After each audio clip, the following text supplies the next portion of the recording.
Good morning, everybody, and welcome to AROHE's member meetup on the topic of outreach to new retirees.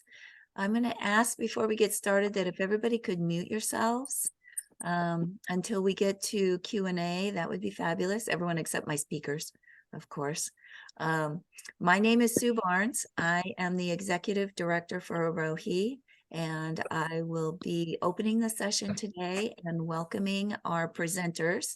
We have them introduce themselves in just a second, but joining us today is Barry McNeil from Arizona State University Retirees Association, E. Eastman from the University of California, San Francisco Retirees Association, Ann Rogers from the Emory University Emeritus College, and Aisha Dixon from the UCLA Emeriti and Retirees Relations Center. So welcome to my presenters. And at this point, I would like to ask each of you to introduce yourselves and tell us just a little bit about the retirement organizations that you represent. Let's start with E. Hello, everybody. My name is E. Eastman. I'm currently the president of the UCSF Retirees Association. And I've been on the board for about 5 years now, working my way from member at large up to secretary, vice president, and I currently manage the Facebook page. We serve the staff. We have a separate Emeriti organization. There are about 9,000 retirees, and our organization has about 600 paid members. And our funding is $10,000 a year from the Chancellor's Office, in addition to our membership dues. Okay, thank you, E. Barry?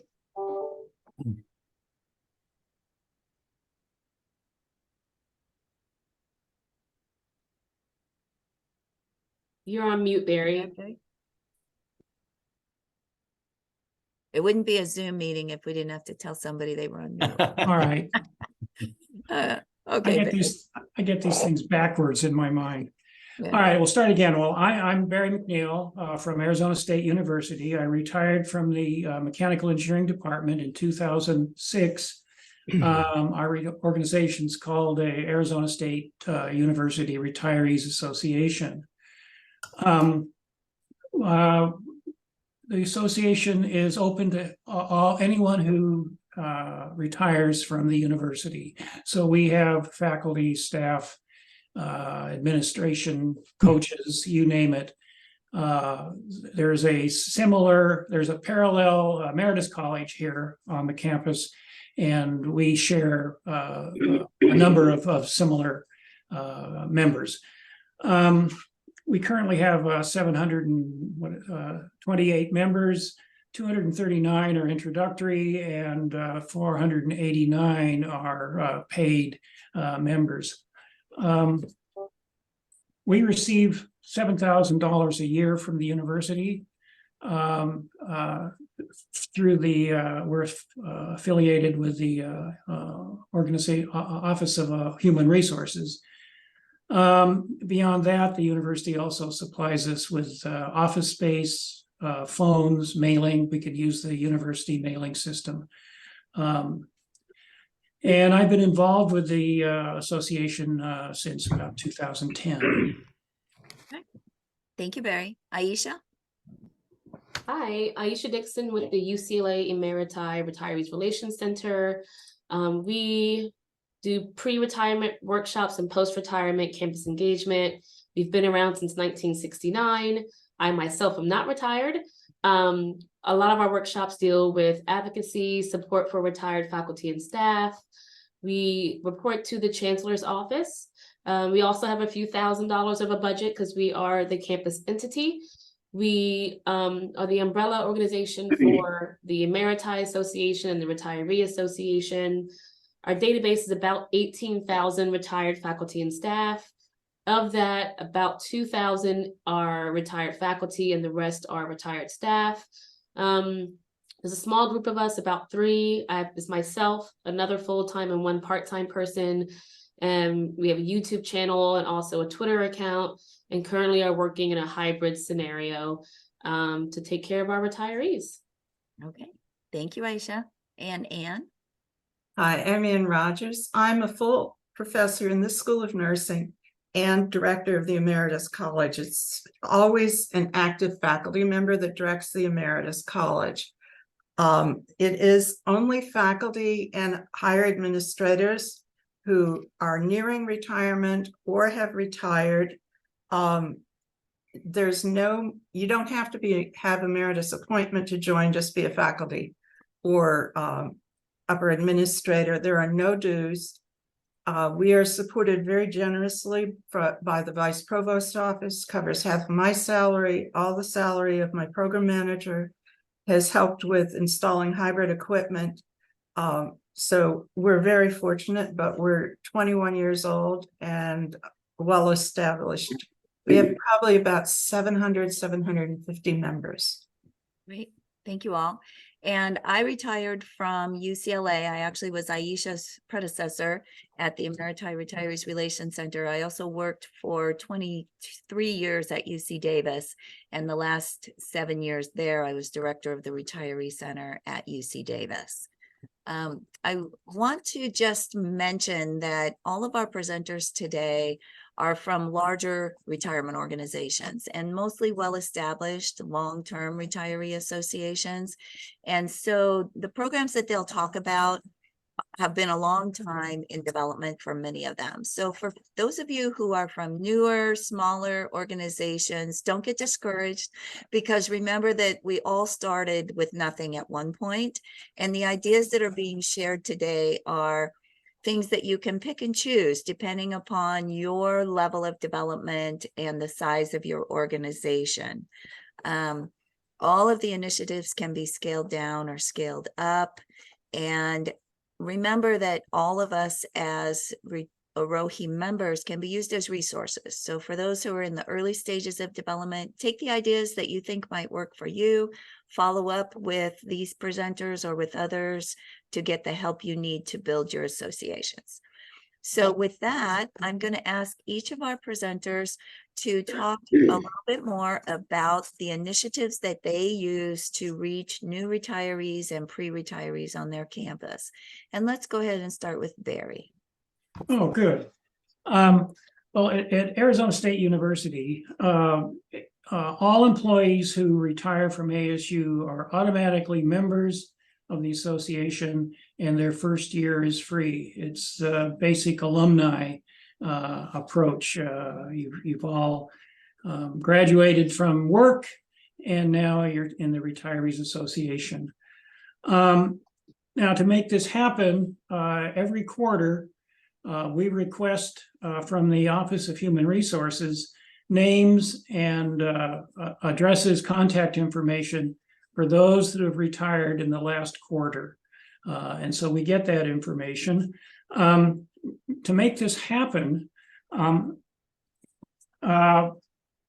we were able to get this because back in 2003, our president, Quentin Bogart, met with the university president, Crow, and worked out an agreement that legally established our Retirees Association as a actual member of the ASU umbrella. And part of that agreement, it was a 6-point agreement. Part of that agreement was permission for HR to release the names of faculty, of employees to us so that we could update our database and make our, use them in whatever way we thought was appropriate. So we have this legal status, even though we're all volunteer and not a member of any particular group. We are affiliated with the Office of Human Resources. Now, beyond that, we have some activities that we do to try and give our organization some presence in the university.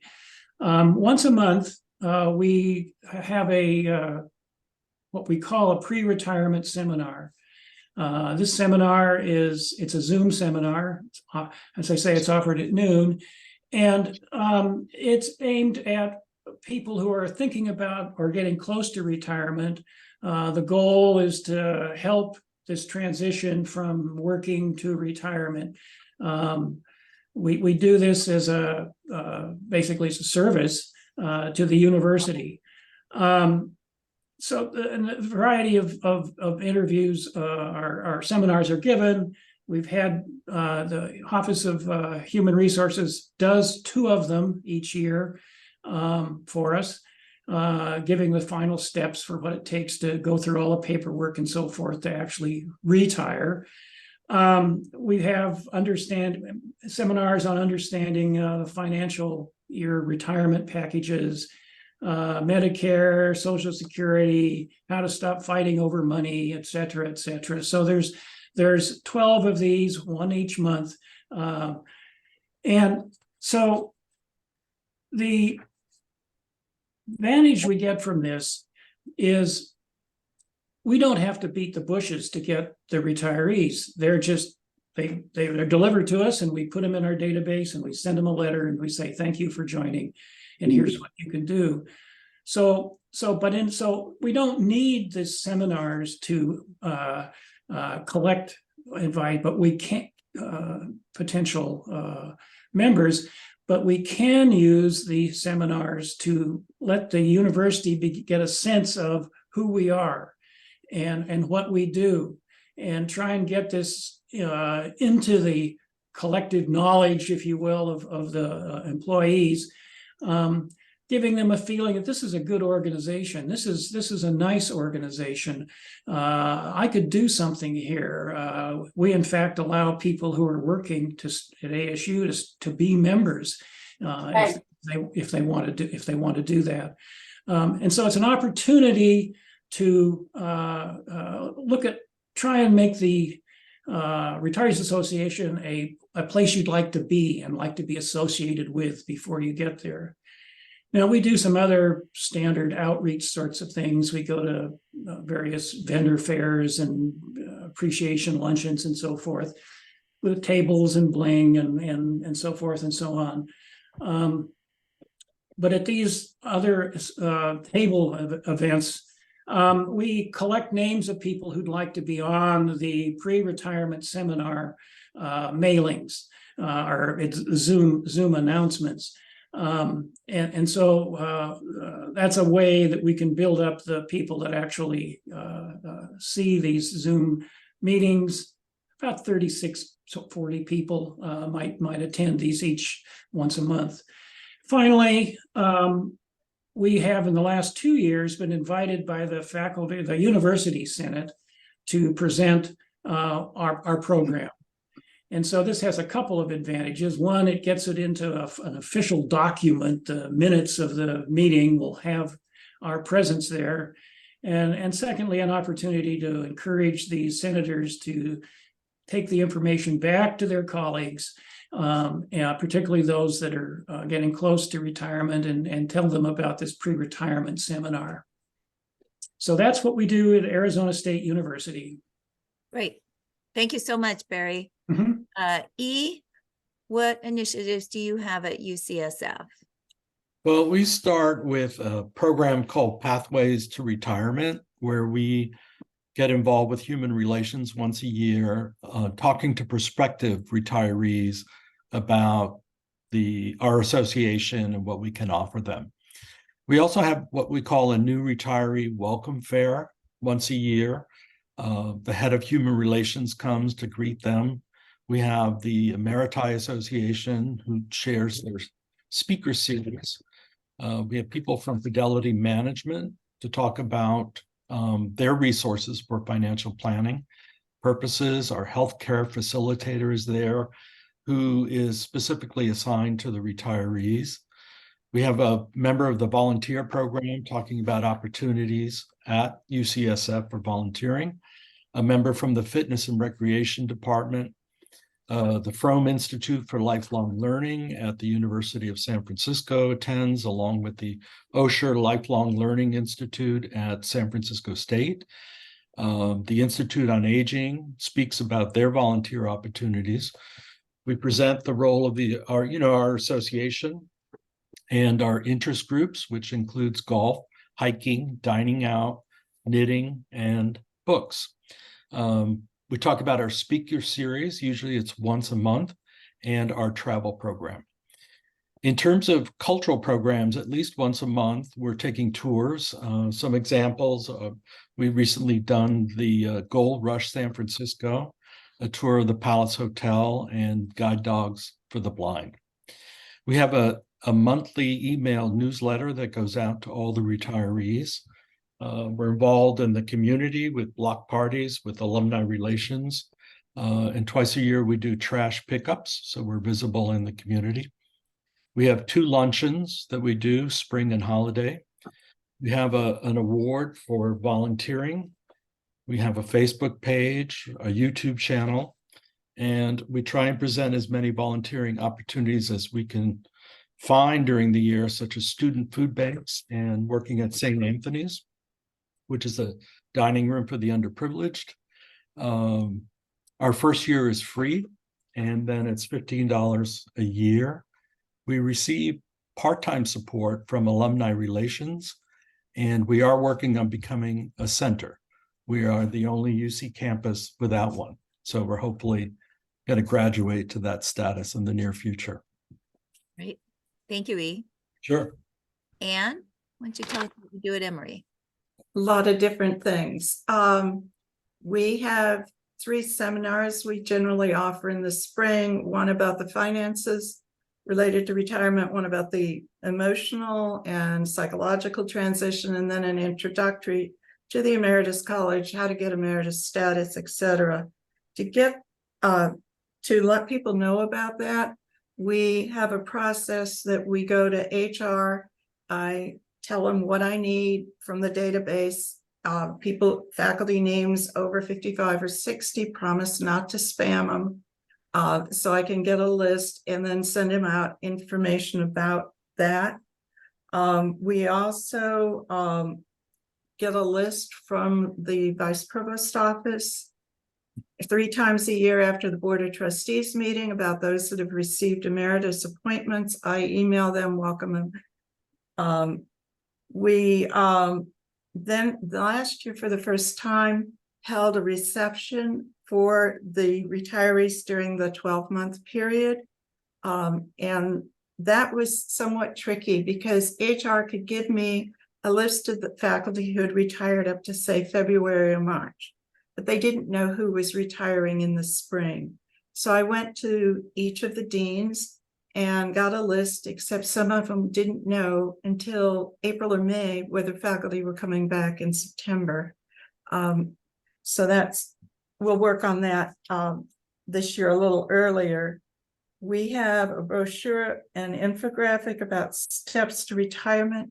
We also offer confidential mentoring for people who are considering retirement. They're paired with a mentor who is a member of the Emeritus College and has been a member for quite a while and has been trained by HR for mentoring. We also started working with the Vice Provost office and the communications department because many people on campus don't know we exist.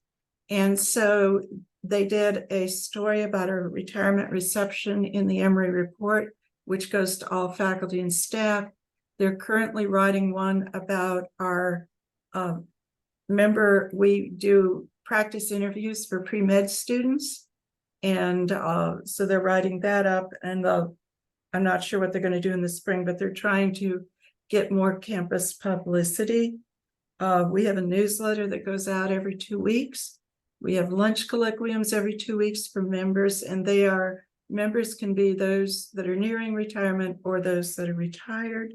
We also have a Medicare newsletter that's prepared by one of our members that gives far more information than the HR information about the transition. And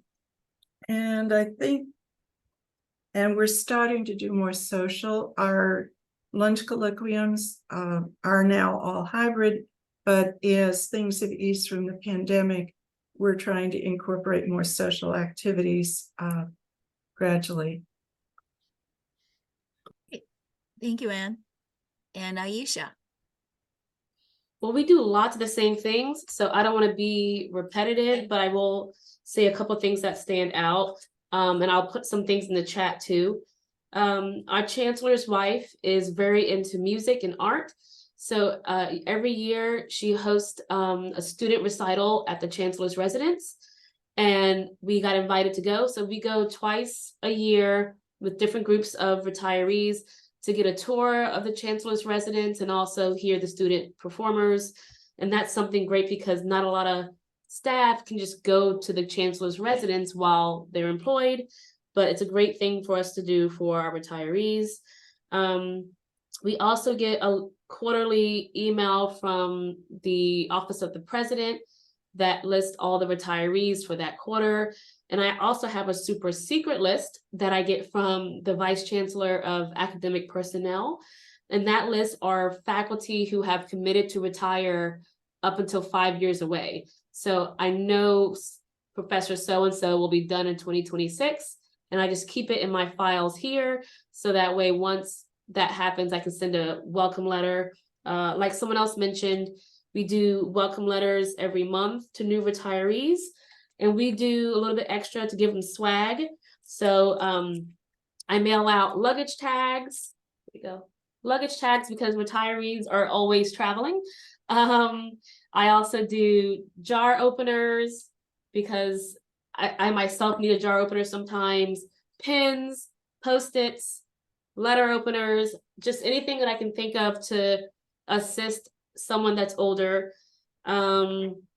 We also do get information, and we advertise, I guess is a good word to say, through our staff assembly. So we send out notifications for them to put a blurb in their newsletter.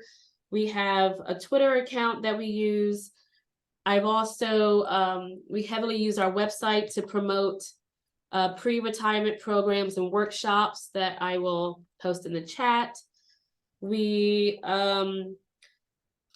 do things to reach out to smaller groups on campus. For example, we're working on doing a presentation for the LGBTQ Staff Association.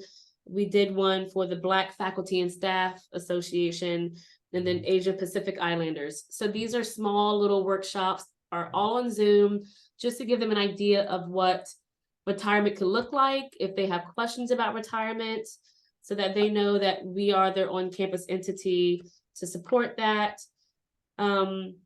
We also go to trade shows, any sort of activity on campus, whether it's a marketing event or a trade show. I bring our big banner here with me, and it says Bruins for Life, the UCLA Emeriti Retiree Relations Center. I put that at a table. I have a tablecloth, and I have some retirement booklets. And I tell people, you know, it's never too early to think about retiring. We don't just want to think about it towards the end. So we get current staff walking up. They have questions about the pension account or whatever, but this sign definitely brings people to the table. We also reach out to the campus newspaper to try to do articles on aging or positive awareness for aging, things going on in the world. We post everything to our YouTube channel. So I just kind of go out and market and network myself and kind of try to insert myself into various things. During the pandemic, I did lots of emails and interviews about the social isolation seniors felt during COVID. And I just kind of pushed it out to the UCLA newsroom, the Bruin Post, the Bruin Daily newspaper, anything on campus that I could find a way to have retirees be inclusive. I just was knocking, it's like cold calling, knocking on doors, sending emails, not getting emails responded to, but it's something where, you know, just maybe that one person will see an email and want to do a program. So, and I think also tapping into living in Los Angeles, there's so many museums and exhibits that are done by older artists or craftspeople, and just saying, hey, can we have a docent give us a tour? And then we kind of mingle that with just getting the word out that we exist and that our department is assisting those who want to have a deeper commitment and engagement to the campus. And I think that's everything on my list. Great. Thank you all. A great list of activities. And I just want to add, for those that are in smaller organizations that don't have access to the list of retirees or pre-retirees, this is a common issue with many of our members.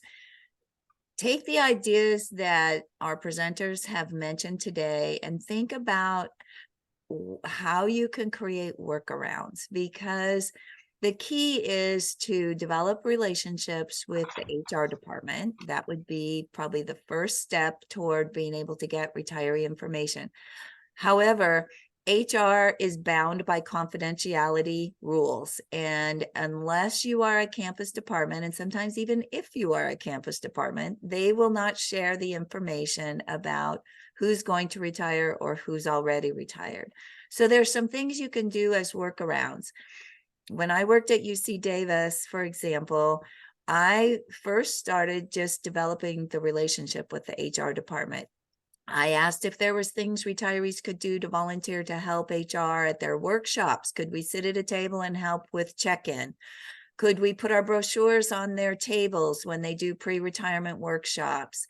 When they meet with new retirees, could they please just hand them one of our brochures?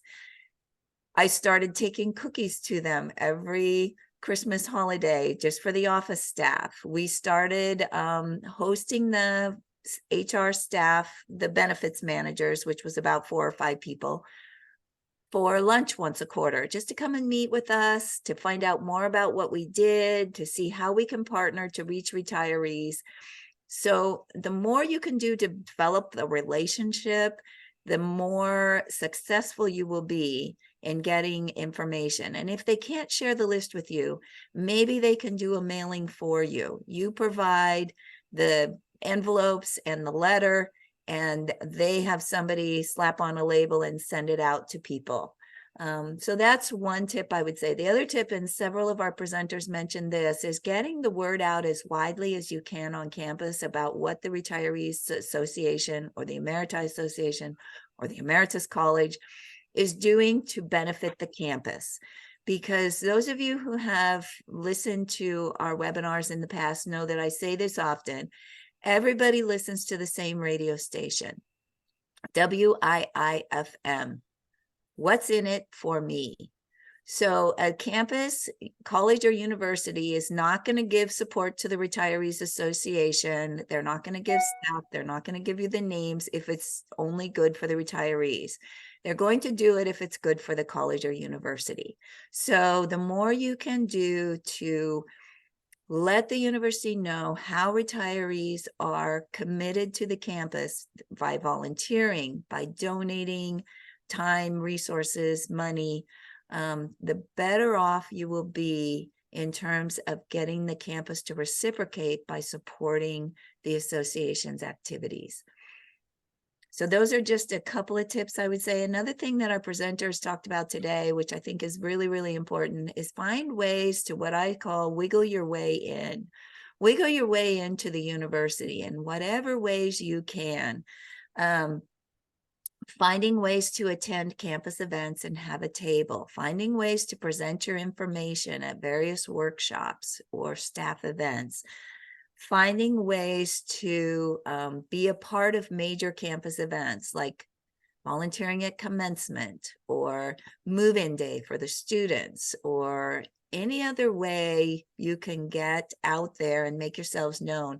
A lot of retirees associations get hats or t-shirts, and they will be out there volunteering in a very visible way so that they start to be known as a major constituency on campus. And when you start to be known as a major constituency on campus, then you start to get support. So those are just some thoughts about that. And then I will leave with one last thought that I've mentioned before, and those of you who've been to our webinars have heard this from me before as well. You have to find your champions. And that means finding your champions both in the current campus administration and among your retirees. So once you've identified your retirees, find those folks that have recently retired from human resources or advancement and development or alumni, and find those folks that are well known on campus and can be influential, and make sure they're out there spreading the word for you. And also finding your champions within the campus administration. So, you know, courting the provost or the director of alumni or the director of advancement and development. These are the folks that see the benefit of retirees to the campus, and they can be your biggest advocates. And it only takes one person. It only takes one high-level person to believe in what you're doing. And believe me, money can be found. Support can be found if you find the right person to believe in what you're doing. So at this point, hopefully that gives you some tips that you can use to get started on some new initiatives to reaching new retirees and pre-retirees. I want to open it up for a Q&A. You could either put questions in the chat, or you could raise hand, use the raise hand feature, which is at the bottom of your screen under excuse me, under reactions. If you go to the bottom of your screen to the three dots where there's more, you'll see reactions, and you can raise your hand there, or you can put questions in the chat. So anybody have questions? And after we do Q&A, then we'll break into breakout rooms, and each of our facilitators will facilitate a room for some small group discussion. So before we break into rooms, if anyone has questions, let me know. Let's see here. There's one in the chat about the yearly dues. So I can speak. Remind speakers what your yearly dues are. Thank you. Yes. So for our Emeriti Association, they charge $25 a year per person, or partnered is $35. Anyone over 85 is honorary. For the retirees, it's the same cost. We don't have a cost to do programs that are through the Emeriti Center, only the two subsidy groups. Okay. And we have no cost, nor do our significant other partners have cost. And we have affiliate memberships with some schools in the Atlanta area that do not have Emeriti organizations. Again, no cost. The other thing I wanted to mention in terms of working your way in, I'm not sure how they did it originally, but we have a formal seat on the Faculty Senate. One of our members, they're on the Benefits Committee and the Faculty Life Committee. So that also gives us visibility. And the guy that sits on the Benefit Committee is very skilled with retirement funding, so he keeps an eye on what they're doing, issues that particularly affect retirees. great. Barry or E, do you have dues? We have dues, although they're not called dues. They're called donations. And they're $30 a year. And they've been that for 7-8 years, something like that. We said the first year is free for the members. I believe the Emeritus College has voluntary $30 a year dues as well. Not dues. Very touchy about the use of the word dues versus donations. So it's $30 a year for our program. Okay. E? Ours is $15. The first year is free. And we are taking a look at the possibility of adding a donation to the membership. However, we're trying to work out the tax/university issues, because the money, I'm not sure how the money travels through the system to get to us, but we're concerned that it might go elsewhere besides to us if people are donating to the university. So we're taking a look at that. Okay. We have a formal campaign each fall that funds the donations, and we have an endowment that was created from member donations over time. And so it's formal, and we also participated in the 2025 campus initiative. All right. Yeah, our bank is the ASU Foundation. they're our banker, and they handle all of our money. And we have ability to donate to 2 or 3 of our programs: scholarship, adopt a family, just operations, if you want to throw in some money there. So it all goes through the foundation. Okay. And I do know that some retirement organizations are starting to experiment with no dues and doing just an annual fundraising campaign in instead of doing dues, and have had good luck with doing that. So many of them say that they actually collect more money by doing that than they ever did with dues. So that's also an option for associations. Okay, let's see. We have a couple other questions in the chat here. Let me find them. Oh, and I had a question. Should I put it in the chat instead of raising my hand? Go ahead. If you have a question, go ahead. Okay, I was wondering, how are the emeritus organizations, why do you have separate ones, and how do they fit into the retiree organization at your university?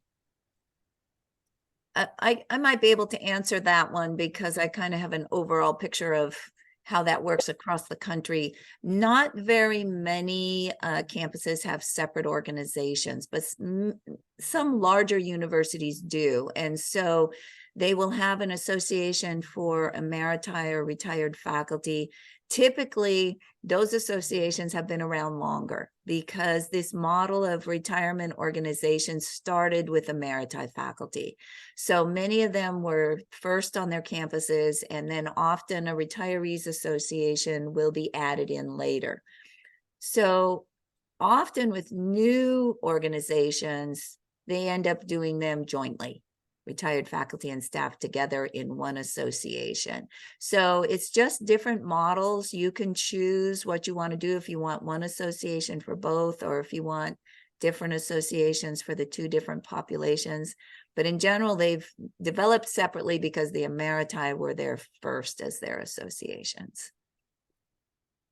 Yes, I have a question. Hello, I'm here. Louis. Okay.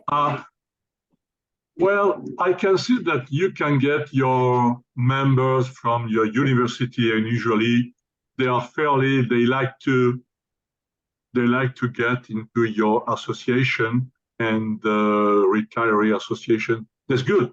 I mean, all of us, we have our friends, colleagues getting retired, they go into our association.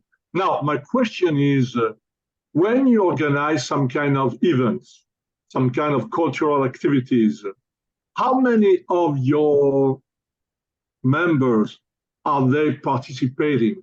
Do you have a small group, some of them, or you have many members?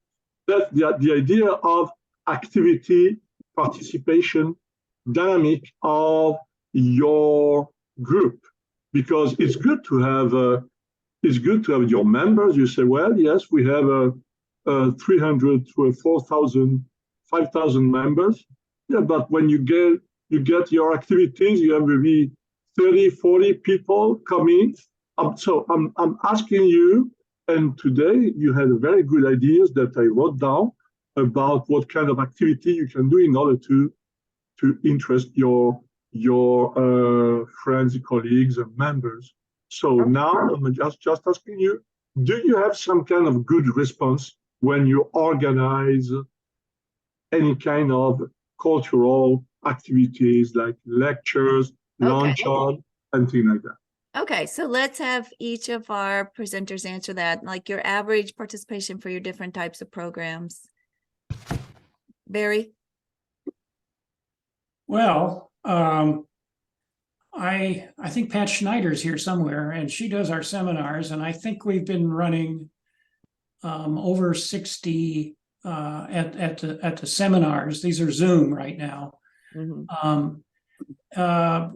We have social events. I'm not sure those are the type of event he was talking about. And the pandemic put a real kibosh on all of these social events. And we were getting 100 or so for our social get-togethers, beginning of the year sorts of things. One of the things that, I mean, people are members not because of the, I mean, we're talking about 20% maybe of the membership that actually do any of these events at any time. People aren't joining because of those events. They're joining because of what the organization does other than that, the programs that it sponsors. And the whole organization was started on the basis that no one was advocating for the Retirees Association with the state legislature. And so we have a registered lobbyist that goes down to the state line, and members like that feel that there's somebody that's looking out for their better their retirement plans. And so it's not just these events, because we're not getting half of our members to attend any of these events over the course of a year. So it's other things the association offers that's important in terms of most of the members, why they're willing to pay up $30 even though they don't go to a single event, and so forth. Okay. E? It depends on the programs. In terms of our speaker series, it depends on the subject that's being presented. We could have anywhere from 50 to 100 people attending on Zoom. In terms of the cultural programs, those are usually limited by the event, so that you can only have so many people on a tour, 15 to 20. So it's self-limiting in that sense. Mm-hmm. In terms of the luncheons, as many people as they want can come. You usually have around 200 people at those events. But yeah, the pandemic put a dent in a lot of these activities, and it's just starting to ramp up again. So, Okay. Aisha? All of our programs are in public places. They see the sign. So we're open to people just kind of walking in and finding us. We have our business cards that we give out to people. I would say of, our 18,000 retirees, we maybe get the most 100 to events. And that depends on the topic. A big popular one is the travel group, or if there's something going on in media. I had someone talk about the economy recently and the parking in Los Angeles. The athletic director gets a really big draw because of us leaving the Pac-12. So it really depends on the topic. I've had conversations of people talking about end of life planning, which people don't want to talk about. So I've had 10 people come. So it really is just getting the topics that people are engaged about and willing to hear, because I find the medical ones about dementia or cognitive decline are not well populated, whereas the fun ones are really people want to come out and have a good time. So I try to have a mix of educational, realistic life things, will planning, but those don't really get the draw. So we kind of try to still have the resources available on our website, but to do in-person and Zoom programming, we have the lighter fun ones because that's what people want to think about. Okay. Anne? Yeah, the pre-retirement seminars are hybrid, and those get about 40 to 50 people, talking about the process, the finances, whatever. The lunch colloquiums, which are every 2 weeks and are usually faculty talking about a new development in the research area, could be anything from Bach's Well-Tempered Clavier to guy that was doing drug development. Those vary by topic. Prior to the pandemic, I understand they literally packed the room for the lunch colloquiums, which would have been about 55 or 60. Now, depending on the topic, we're getting anywhere between 15 and 30. It sort of depends. It's gradually coming back. The social events were something that Gray tried to start before the pandemic, then that cut everything. About a year ago, spring, Gretchen, and I see Marilyn's hand up, she can add to the attendance, organized something at the Shakespeare Theater, and I think there were maybe 15 people that showed up. So it's varied, and we're hoping that it gradually comes back. Marilyn, did you have something to add, since you've been with the Emeritus College much longer than I have? No, but I think well, I say yes, I do have something to add. It's only that the pandemic was a curse for face-to-face programming, but wow, we reached alumni of or retirees of our group all over the country and in other countries too. I mean, it's really remarkable how much access we're giving. So I don't know. I think if you haven't got a hybrid set up, think about it. Zoom has been a real boon to us, I think, for outreach. Don't you think, Ann? I would absolutely agree. And it's getting people used to coming back or being comfortable coming back to attend in person. But she's right. We had people from Europe, West Coast, Hawaii, everybody attending. And during the pandemic, they bumped up the lunch colloquiums to once a week to keep everybody in touch. And then as the campus reopened, started doing just Zoom every 2 weeks. And now that we got the equipment last year, went to hybrid. And we're gradually seeing people come back.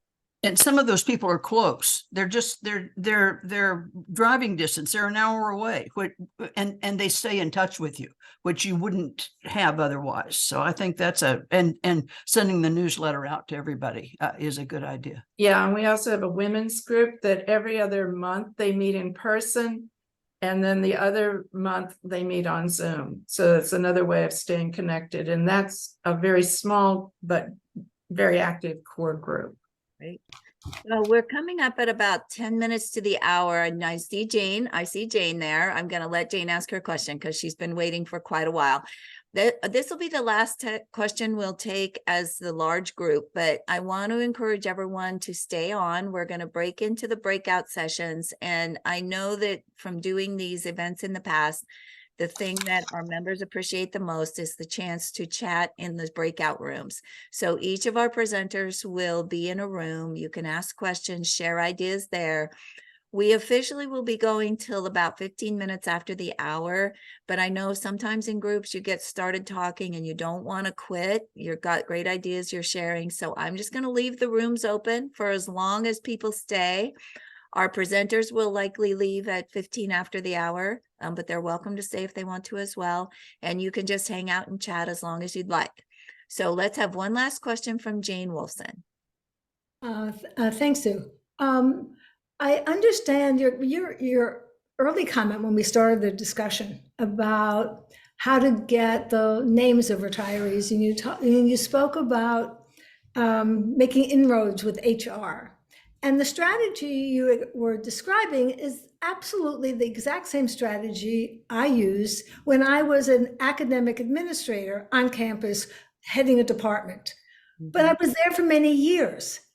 Our retiree organization, and perhaps many of the retiree organizations, don't have staff. And therefore, who is involved as an elected or a leader in some role has a very high turnover. Well, developing these long-term relationships, if the person who's doing the reaching out keeps changing, it doesn't work. So the strategy is an excellent strategy under under certain conditions where there is continuity in who's doing what. But without that continuity, and I think smaller organizations probably do not have that strategy just can't work unless I'm missing something, or Aisha or you or somebody else wants to come and volunteer for us and be there all the time and make those, because you're right, you make friends and then all of a sudden you can influence people and and have a different kind of relationship. But it needs continuity of personnel, and smaller groups don't have that. I mean, that's my experience. Yes, and that's a really valid point. It is a lot more challenging for smaller organizations that are working just with volunteers. And it is one of the reasons I really advocate for groups that don't have support from their university to work toward getting even just part-time administrative support so that you can reach that hurdle, right? So, and I can just give you an example. At UC Davis, the group of retirees that started the Retiree Center wrote their original proposal, and we do have sample proposals on the AROHE website. You can email me if you need help finding those. They wrote a proposal to establish a campus-funded retiree center. From the time they wrote the proposal till the time they got some funding from the campus, it was 6 years. And luckily for them, the same retirees stayed involved for that entire 6 years and followed through the process and kept bringing the proposal back and revised it. But it was very challenging. And then it took another 3 years to get space on campus. So the entire process from writing the proposal to actually having a center that was funded and had space was 9 years. So all I can say is the more continuity you can get, if you can get some folks to, commit to 2 or 3 years for you and even longer to pursue that, it can be helpful. I don't know if other panelists have thoughts on that. Yeah. Well, my thought on that is that documentation of the process will help with the continuity issue. If you have a defined procedure that you go through for whatever it is you're doing, in this case, getting the names from some human resources, that will help in the continuity issue if you're having lots of turnover and so forth. So it's not exactly the personal one-to-one relationship sort of thing, but it's the underpinnings of what allows an organization to sort of move along, particularly with, the number of people that stay on a particular task is relatively short, couple of years usually. The long term, 13 years is a long time to be in a position in an organization. So anyway, that's sort of an aside, but not, that's my thought on that. Mm-hmm. Any other thoughts on that? Well, maybe in your small group discussions, that would be a good topic, because it is a very common problem, Jane, and I completely understand the issue. It's very challenging for the smaller organizations. If you can find someone recently retired from HR to be on your board, that can make a huge difference. We at Davis had the recently retired benefits manager on our advisory committee, and that made all the difference. Finding one person that knows the right people and can make inroads for you can be huge in terms of making that an easier process. Okay, well, at this point, I'm going to ask Joyce to open up our breakout rooms. Again, you're welcome to stay as long as you'd like. We officially will go till 15 minutes after the hour, but please share your ideas. If you have challenges, let folks know what your challenges are and see if other people can help to give you ideas for meeting those challenges. And thank you all for coming. We won't come back to this room, so we will stop the recording at this point. I will also refer you, and I'll send a follow-up email. I'm going to refer you to our webinar on demonstrating the value of academic retirees, and also our startup and development kit, which goes into more depth about some of the ideas we talked about today. All right, thank you all, and we'll go into our breakout rooms now.